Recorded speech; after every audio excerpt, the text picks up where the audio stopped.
Hi, I'm Rachel, and this is my Author's Answer video for October 2022.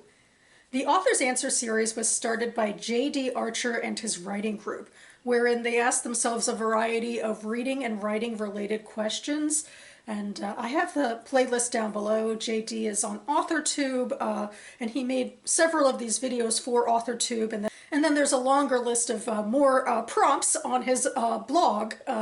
So anyway, I have been making these videos for the past several years. I make one per month. I will also link to my own playlist down below. And I am up to question number 67, which to read from the prompts says, Valentine's Day is coming up. How do you handle the romantic aspect of writing in fiction? So yes, this was written during a specific time and place, which has now passed us by. It is not Valentine's time at this time. But that being said, people still write romance and fiction even when it's not February. So I can still technically answer this question. And for me, the truth is I have not written a lot of romantic relationships. In fact, I guess my most famous one that I can think of off the top of my head in my novella is a relationship that goes off the rails, and in fact an engagement that is broken off. So there's that. I do remember writing what was in fact a chivalrous romance in a novel I wrote when I was about 11, so there's that. But nothing, I guess as an adult, not so much. In a short story, I wrote a relationship that kind of sort of was starting at the very end of the short story. The main character kind of had to get over some feelings she had over an unrequited crush first. So I don't deal a lot with romance, I suppose, in a lot of my storytelling.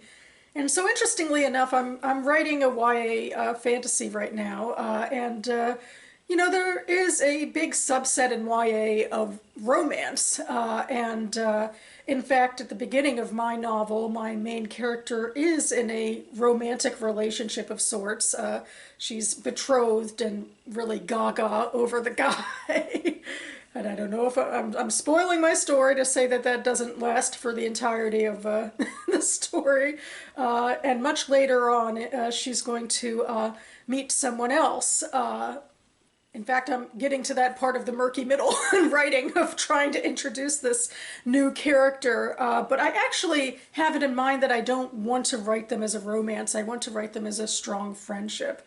And I guess part of that is leaning into sort of asexual representation. I don't know if asexual would technically be the right term. I don't know if I want to go quite that far in terms of an identity marker, but I wanted to write about a relationship that didn't have to turn romantic, and I just hope I write it in a way that isn't saying that romance is bad or that she's grown beyond frivolity or something, but I still want to try a relationship that isn't romance to, I don't know, maybe focus on other things instead.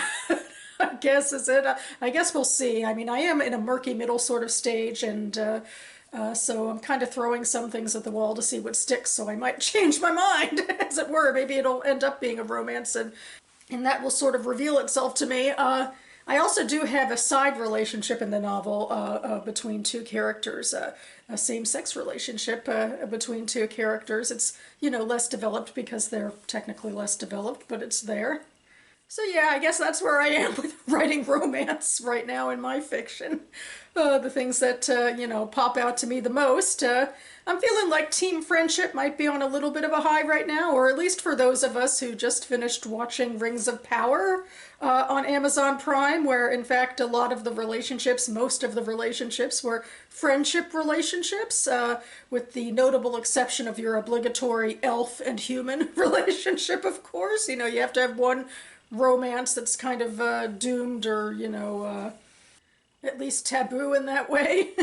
Speaking of taboo, I think I might be one of the only people who liked that show. I don't know, it's hard to say. There's just so much, you know, negativity about it from the haters that I don't know if they're just drowning everything out, but I actually kind of liked that first season, and I'm looking forward to blogging about it soon, so there's that.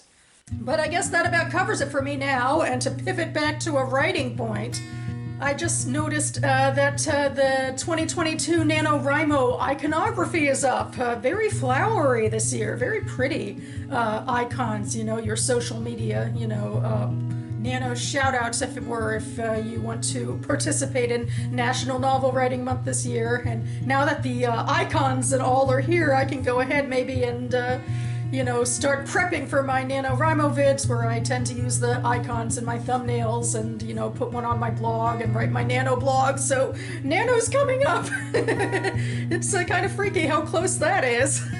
And I hope all of you who are going to participate in that are doing well, if you're doing any sort of Preptober stuff, or if you're just, you know, gonna try to wing it. Good luck to you. But anyway, you should see me back on this channel in the next few days to do an AM reading video, so I can talk more about what I'm reading again, so stay tuned for that. Thanks so much for watching, everyone. Keep writing, and I'll see you next time.